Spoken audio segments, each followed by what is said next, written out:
dunya wa 'ala dunya bittaqwa. Dan juga apa? Kalau kami diberikan dunia ya Allah, maka apa? Jadikan tetap ketakwaan kami ini. Wa 'ala taqwa bil amal. Dan juga tetapkan ketakwaan kami ini untuk senantiasa beramal soleh. Wa 'alal amal bitaufik. Dan mudah-mudahan amal kami ini selalu menyertai daripada taufik Allah Subhanahu wa ta'ala. Wa 'ala jami'i dzalik bil lutfika. Dan atas semuanya itu ya Allah, bil lutfika, kami mohon lutufmu, kelembutanmu ya Allah. Al-muhdi, yang menunjukkan, ilar ridha, kepada ridhamu, al-muntaha ilal jannah, yang akhirnya nanti puncaknya masukkan kami ke dalam surgamu ya Allah. Dan lebih penting lagi, wan nadhar ila wajhikal karim, dan karuniakanlah kepada kami ya Allah ketika kami nanti di surga dapat memandang wajahmu. Sebab napa para jamaah, kenikmatan yang besar di surga itu, yang paling nikmat di antara nikmat-nikmat yang ada, bidadari mboten nonton nopo-nopo ya Pak. Nggih, paling nikmat itu apa? Kula lan panjenengan umat mukminin muslim saged ningali wajah Allah Subhanahu wa ta'ala. Nek teng donya mboten angsal bayangaken. Makanya setiap doa juga kita diajarkan, wan nadharu ila wajhikal karim bi rahmatika ya arhamar rahimin. Itu penting, Pak. Sebab nopo ada dalam riwayat itu orang-orang yang nanti masuk surga dia tidak bisa melihat wajah Allah. Padahal apa, ketika Rasulullah ditanya, ya Rasul, apakah kita nanti bisa melihat wajah Allah? Oke, jangan bayangkan Allah ini punya wajah loh Pak. Sebab nopo Allah al-mukhalafatul lil hawadisi. Allah ini beda dengan makhluk. Jangan, ini hanya bahasa untuk mempermudah kula lan panjenengan. Kalau no bahasa mana Pak? Ini lemahnya manusia. Oke. Ketika Rasul ditanya, ya Rasul, apakah kita ini nanti bisa melihat wajah Allah? Kata sahabat, bisa. Seperti apa? Seperti engkau ini kumpul di pasar, kemudian apa? Melihat matahari di pagi hari. Artinya apa? Kula lan panjenengan saged ningali wajah Allah Subhanahu wa ta'ala, tapi dalam tanda kutip. Tentunya orang-orang yang tidak bisa melihat wajah Allah ini adalah naudzubillah min dari sak nikmat-nikmate kalah nikmat Pak. Kan ngoten. Mudah-mudahan kula lan panjenengan termasuk orang-orang yang bisa melihat wajah Allah Subhanahu wa ta'ala. Amin Allahumma amin. Itu yang kedua. Kemudian yang ketiga, siapa sih calon penduduk surga itu? Okay. Mudah-mudahan kula lan panjenengan termasuk daripada 5 golongan ini Pak. Amin Allahumma amin. Yang ketiga adalah wal mutasaddiqatu bimahriha ala zaujiha. Ini yang belum kita terangkan. Wal mutasaddiqatu bimahriha ala zaujiha, yaitu seorang wanita yang menyedekahkan mahar dari suaminya ala zaujiha, untuk suaminya. Nggih. Berarti nopo? Iki berarti istri sing loman. Qabiltu nikahaha wa taswijaha bil mahril madzkur, dengan mahar 1 juta rupiah. Nek saniki kan model anyar Pak, dengan mahar seperangkat alat sholat, bahkan ditambah dengan seperangkat alat olahraga. Kan macam-macam wis. Macam-macam Pak. Nah, ketika ini mahar diberikan oleh suami kepada istri 1 juta misal. Kemudian apa? Ketika masuk kamar gitu. Maka apa? Si istri yang soleha ini dia berikan, ini Mas, mahar saya ikhlaskan untuk panjenengan. Buat modal kah? Buat apa? Masya Allah. Ini adalah wanita yang jatahnya dia masuk surganya Allah Subhanahu wa ta'ala. Ya napa Bu? Wonten kira-kira? Zaman sini wonten nggih. Paling dikeremengi kon gak bondo Mas, bodol dengkul kan. Sehingga nopo para jamaah yang dimuliakan Allah Subhanahu wa taala, di zaman Rasul itu ada ternyata orang yang meninggal kemudian jenazahnya ini tidak bisa diangkat, Pak, saking abote, Pak. Nggih. Jenazah gak iso diangkat. Kemudian apa? Rasul Muhammad sallallahu alaihi wasallam begitu melihat jenazah itu terdiam Rasulullah dan berkata kepada istrinya, istri jenazah, apakah si mayit ini punya salah? Khususnya kepada istri. Tidak ada ya Rasulullah. Kemudian apakah si mayit ini punya hutang? Punya ya Rasul. Kepada siapa? Kepada saya ya Rasul. Apa itu hutangnya? Dia belum bayar mahar. Sebab apa? Mahar itu halan au nakdan boleh, Pak. Halan itu nopo? Dibayar tunai kan. Kalau nakdar dibayar utang, yo sah. Mosok 50.000 wae utang. Ada itu. Nakdar bisa. Coba lihat Nabi Allah Adam alaihi salam ketika beliau mempersunting Sayyidah Hawa. Maharnya nopo? Dengan membaca 100 sholawat binafsin wahidah, dengan satu kali nafas keamboan. Maka ketika Nabi Allah Adam alaihissalam membaca sampai jumlah yang ke-50 gak kuat, Pak, jenenge menungso. Maka apa? Yang 50 dicicil ya Allah. Ya khair kata Allah. Ya sudah boleh. Sah. Itu dalam kitab fikih Fathul Mu'in atau dalam syarahnya itu I'anatut Thalibin. Boleh, Pak. Lah ini maharnya ya Rasul masih hutang ke saya. Maka apa Rasul memerintahkan halalkan itu. Tapi si istri, Pak, tidak mau. Tidak ya Rasul. Subhanallah. Dia itu berarti apa? Satu, menentang Rasulullah. Ati Allah wa atiur Rasul. Taatlah kamu kepada Allah dan taatlah kamu kepada Rasulullah. Satu, si wanita itu, si istri itu sudah menentang Rasulullah. Yang kedua, dia sudah tidak taat kepada suaminya. Dan pada akhirnya nopo, Pak? Ngelus dodo Rasulullah. Selendangnya ini dilelang sama Rasulullah. Selendangnya Rasul dilelang, wahai sahabatku, siapa di antara kalian yang mau ridakku? Rebutan, Pak, sahabat, Pak. Ya nek ridai Habib Al-Amin gak gelem. Kan ngono. Ridak oleh njaluk. Ya, dilelang, rebutan sahabat, Pak. Siapa yang gak mau ridaknya Rasulullah? Dibeli oleh sahabat, uangnya dibuat nyaur utangi jenazah. Ketika diberikan kepada istrinya untuk ganti maharnya ini, Rasul mengatakan la burika fih. Tidak ada keberkahan dalam uang itu. Bayangkan, Pak. Si ngomong Rasulullah, Pak. La burika fih, uang tetap diterima oleh isi istri tadi. Kemudian apa? Subhanallah, jenazah itu tiba-tiba gampang diangkat, enteng, Pak. Singkat cerita, si istri yang mendapatkan uang hasil lelangan ini tadi, karena sudah dikatakan oleh Rasulullah tidak berkah ini, akhirnya apa, Pak? Lama kelamaan dia ini jatuh, Pak. Jatuh, nek cara sakniki napa? Nolek tukang urut. Kan ngoten. Nolek tukang urut. Oh, ternyata napa? Butuh indak cukup tukang urut. Sangkal potong. Nggih, nek saniki dioperasi. Ini lama, saking lamanya sakit gitu. Akhirnya napa? Meninggal dunia, Pak. Kurus meninggal dunia. Dua entek. Lah niki, karena tidak taatnya kepada Rasul, wabil khusus juga kepada suami. Nah, makanya hadirin yang dimuliakan Allah Subhanahu wa taala, yang ketiga daripada calon penduduk surga itu wal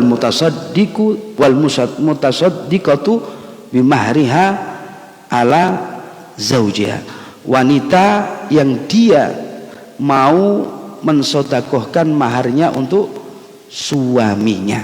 Nah ini berarti wanita-wanita yang loman. Kemudian yang keempat, hadirin yang dimuliakan Allah Subhanahu wa taala, karena singkatnya waktu, warradi anhu abawah. Warradi anhu abawahu, seorang yang kedua orang tuanya ridho kepadanya. Berarti apa? Anak yang diridhoi oleh kedua orang tuanya. Ini sudah pasti surga, Pak. Makanya kita tahu dulu Al-Imam Yazid Al-Bustami, dalam syarahnya itu diterangkan, beliau ketika ngaji mondok, kemudian tiba-tiba kiainya ini baca ayat, anishkurli wali walidaik ilayyal masir. Ini ayat biasa nih kayak acara khitanan ngono iku. Nggih.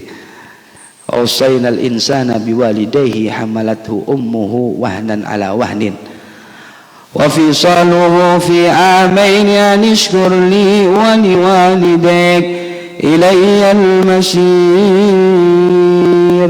Al-Imam Yazid Al-Bustami ketika mendengar ini ayat, anishkurli, bersyukurlah kepada aku, kata Allah, wali walidek, dan berterima kasihlah kepada kedua orang tuamu. Maka nopo Pak, beliau ini ketika mondok langsung pamitan untuk nopo, pulang sebentar jaluk ridhani wong tua. Ya Syekh, saya mau pulang sebentar. Karena apa? Di rumah ada ibu saya sendiri. Nanti saya akan balik lagi. Karena apa? Baru-baru mondok, Pak. Maka diizinkan oleh gurunya. Kemudian dia sampai di rumahnya, dia peluk ibunya, dia cium keningnya, dia cium tangannya untuk meminta ridho kepada ibunya. Wahai ibuku, ridhoilah aku, karena sekarang ini aku hidup jauh denganmu, karena ada satu hal, yaitu menuntut ilmu. Kemudian apa? Ibunya mengatakan, ya Allah, wahai anakku, aku ridho kepadamu dan mudah-mudahan engkau selalu diberikan keberkahan dalam ilmu. Senang, Pak. Langsung balik lagi, Pak. Maka apa? Setelah dia selesai mondok, Al-Imam Yazid Al-Bustami, ini seorang wali besar, kutub besar, Pak, yang ngarang Nadham itu, lam yahtalim qattuta mutlaqan abada wa matatha abas lan fi madah zamani maulaya sholli. Monggo. Lim daiman abada ala habibika khairil khalqi kullihim. Ini ada 5 bait lam yahtalim tentang apa? Sifat-sifat Rasul. Bahwasanya Rasulullah lam yahtalim, tidak pernah mimpi, Pak. Maaf mimpi basah. Karena itu minasyayatin. Qad tutoha mutlaqan abada, selama-lamanya Rasulullah tidak pernah. Wa ma tatha'aba aslan fi madaz zamani, dan sepanjang umur beliau tidak pernah tasawuf. Napa tasawuf niku? Angop beda mbek kula lan panjenengan. Pomo nenek ngaji ngangop tok. Ini ada 5 bait. Kata guru kami Al Habib Abdurrahman bin Abdullah bin Fiqih, kalau 5 bait ini panjenengan nanti cari baitnya Syekh Abu Yazid Al-Bustami. Ini ditulis gitu, taruh dompet, insyaallah selamat minal balaya, buku kecelakaan dan lain sebagainya, insyaallah diberikan biberkati sifat Rasul Muhammad sallallahu alaihi wasallam. 5, Pak. Maka apa, Pak? Singkat cerita, kembali lagi kepada Syekh Abu Yazid Al-Bustami. Setelah beliau lulus pondok gitu, beliau pulang ke rumahnya. Bahkan apa? Beliau ini dikatakan dalam riwayat itu baron liwalide. Beliau menjadi anak yang sangat sangat berbakti kepada kedua orang tuanya. Sampai nopo, suatu hari Al-Imam Yazid Al-Bustami ini semata-mata nopo Pak, cari ridhonya orang tua. Sampai Al-Imam Yazid Al-Bustami ini karena tinggal ibunya tok, pernah dipeseni, le tolong pintu itu jogon le, ojo sampai buka, ojo sampai nutup. Berarti nopo, ojo buka nemen, ya ojo nutup, kan ngoten. Nek cara kula lan panjenengan para jamaah, nek cara kula lan panjenengan njupuk watu po atau boto, gitu, digawe janggel. Tapi apa yang dilakukan Imam Yazid Al-Bustami? Beliau pegang itu pintu sampai orang tuanya mulai jam 9 sampai bangun, Mbak. Sehingga apa, ketika bangun kaget orang tuanya. Suatu hari juga beliau ini pernah diperintahkan untuk ngambilkan air dalam gelas. Oke. Kemudian setelah diambilkan ini air, diantarkan ke kamar ibunya. Ternyata ibunya sudah tidur. Dalam riwayat itu. Maka kemudian Al-Imam Yazid Al-Bustami, beliau ini nunggui ibunya sampai bangun, Pak. Dan dia berpikir, kalau misal ini gelas air ini saya taruh di kanan, nanti misal kalau ibu saya bangun, kemudian dia ini melihat ke kiri, dia akan berkata, "Ndirek, Yazid tak kon njupuk banyu kok, Kak. Gak teko-teko. Kok gak dilaksanakan?" Ini Pak, takutnya Imam Yazid Al-Bustami, takut tidak dapat ridhonya ibu. Kemudian kalau dia pikir tak taruh di kiri, nanti kalau ibuku bangun dia ngelilir sebelah kanan, akan keceplosan omong. Maka apa? Beliau ambil kesimpulan, beliau duduk di sebelahnya ibunya. Kalau misal ibunya nanti bangun, pasti dia akan melihat saya. Subhanallah para jamaah yang dimuliakan Allah Subhanahu wa taala. Sehingga nopo, beliau ini mengatakan, wallahi semenjak aku berbakti kepada ibuku, aku tidak mendapatkan kenikmatan ibadah yang sesempurna ini sebelum aku berbakti kepada ibuku. Ini para jamaah. Kata Imam Yazid Al-Bustami, padahal beliau ini ulama besar, Pak, wali besar.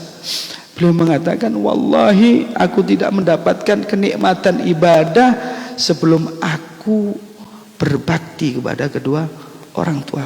Lihat Uwais Al-Qarni. Uwais Al-Qarni ini, Pak, kalau dalam syarahnya Hikam Ibnu Athaillah itu ada syarahnya, Pak, sanes terjemahan. Dalam syarahnya itu beliau dikatakan nopo, di antara 3 wali min auliaillah. Ini kalau misal minta, ya Allah, kiamat ini undur ya Allah, undur ya Allah, mundurkan ya Allah, maka akan dikabur. La abarrahu, dalam riwayat itu, maka Allah akan melaksanakannya. Saking cintai, Pak, Allah sama walinya Allah, sama kekasihnya. Di antaranya nopo? Uwais Al-Qarni, Syekh Abdul Qadir Al-Jilani. Bahkan apa? Beliau ini diberi SIM khusus untuk keliling-keliling. Makanya kita tidak heran ya. Kita tidak heran uang begitu tawasul Syekh Abdul Qadir teko dan lain sebagainya. Ya, itu memang ada kitabnya di syarahnya Hikam. Kalau supe namanya. Karena kata syarahnya Hikam itu, bukan yang terjemah yang jenggot, bukan. Syarahnya kata, saking barokah kitab itu. Lah, Uwais Al-Qarni ini, Pak, mendapatkan maqamul wahid, makom yang tinggi di hadapan Allah Subhanahu wa taala. Tidak lain apa? Karena baktinya kepada kedua orang tua. Sampai orang sekampung ngomong, Uwais Al-Qarni kok digendeng. Digendeng-gendeng nombe wong kampung, Pak. Sebab nopo? Beliau ini tuku wedhus, nggih. Kalau pagi dia bawa ke atas bukit, sore digendong, dimasukkan kan kandang. Sedangkan apa, Pak? Dipikul ini, Pak. Napa niku wedhuse dipikul. Nah, ini sampai berbulan-bulan, Pak. Untuk apa? Untuk latihan ben pundak iki kuat. Maka apa? Setelah kuat pundaknya, ini setiap hari mikul wedhus, munggah gunung, sore mudhun gunung. Bayangkan, pian. Nggih. Pundake kuat, tentara kalah paling. Lah ini, Pak. Tiap hari ini, Pak. Sampai-sampai nopo? Pundaknya ini kuat, selesai, kemudian dia jual kambing-kambingnya semua. Untuk apa? Untuk biaya perjalanan ibadah haji. Lah kemudian apa? Buat apa itu punggung? Agar kuat. Untuk tunggangan daripada ibunya. Ibunya ini, Pak, kalau malam dipikul, Pak, jalan kaki sampai Makkah. Kalau pagi sampai sore disuruh istirahat. Sampai-sampai apa, dalam riwayat itu sampai Mekah kakinya hancur, Pak, lecet. Nah, ini, Pak. Tapi apa, para jamaah yang dimuliakan Allah Subhanahu Wa Taala, beliau di hadapan Ka'bah memohon kepada Allah tidak satu pun untuk dirinya sendiri. Oke, semuanya untuk ibunya. Ya Allah, berilah pandanganmu kepada ibuku, berilah rahmatmu kepada ibuku. Ya Allah, berilah mahfirahmu, ampunanmu kepada ibuku. Tidak ada satu pun untuk dirinya sendiri. Ini Uwais al-Qarni. Makanya apa? Makomnya tinggi di hadapan Allah Subhanahu Wa Ta'ala. Sampai-sampai apa? Rasul berwasiat, ini hidupnya di masa Rasul, Pak. Tapi apa? Belum sempat melihat wajah Rasulullah Muhammad Sallallahu Alaihi Wasallam. Sebab apa? Masih sibuk dengan ibunya yang lumpuh. Oke. Kalau belum melihat nazar ke wajah Rasul, berarti apa? Dia belum dikatakan apa? Sahabat. Tabiin iya. Bahkan dikatakan Sayyidut Tabiin, pimpinan orang yang hidup setelah zamannya sahabat, alias muridnya sahabat. Bagaimana juga al-Imam Haywa dan seterusnya. Para jamaah yang dimuliakan Allah Subhanahu Wa Taala, oleh sebab itu inilah pentingnya mendapat ridho daripada kedua orang tua. Maka mudah-mudahan kulolan panjenengan termasuk jadikan anak-anak yang soleh dan soleha. Karena waktunya sudah habis, mungkin cukup sekian. Mudah-mudahan keterangan yang sebentar ini, yang sedikit ini, menjadikan ilmu yang barokah